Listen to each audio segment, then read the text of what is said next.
پاکستان کی مایہ ناز شخصیت بین الاقوامی انسانی حقوق کے علمبردار world human rights council WHRC کے عالمی خصوصی pattern international human rights council IHRC کے ایگزیکٹو ممبر ورلڈ آور سینئر پیٹرن ایشیا محترم ڈاکٹر ذاکر حسین عادل کی زیر سرپرستی ان کے ہاتھ سے پودے لگوا کر شجر کاری مہم کا آغاز کیا گیا۔ اس حوالے سے مزید تفصیلات دیکھتے ہیں ہمارے نمائندہ خصوصی کراچی جاوید محمود آرائیں کی اس رپورٹ میں۔ پاکستان کی مایہ ناز شخصیت بین الاقوامی انسانی حقوق کے علمبردار world human rights council WHRC کے عالمی خصوصی پیٹرن انٹرنیشنل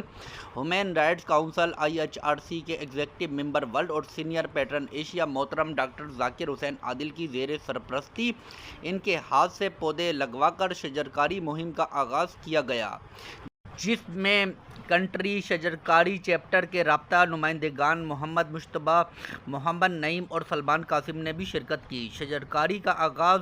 آئرہ پبلک اسکول کے اطراف سے کیا گیا۔ اس موقع پر فخر عزیز میموریل ویلفیئر آرگنائزیشن کے جنرل سیکریٹری محمد دانش نے حکومت سندھ سے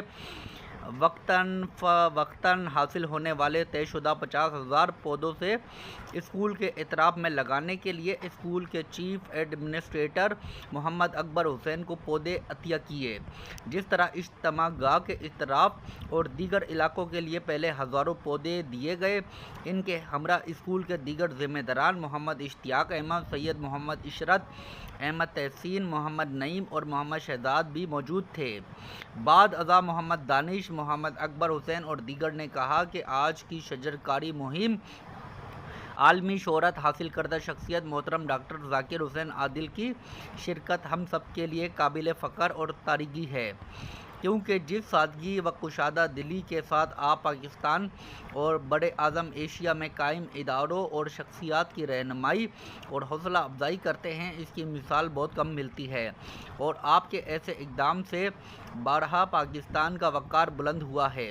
آخر میں ڈاکٹر ذاکر حسین عادل نے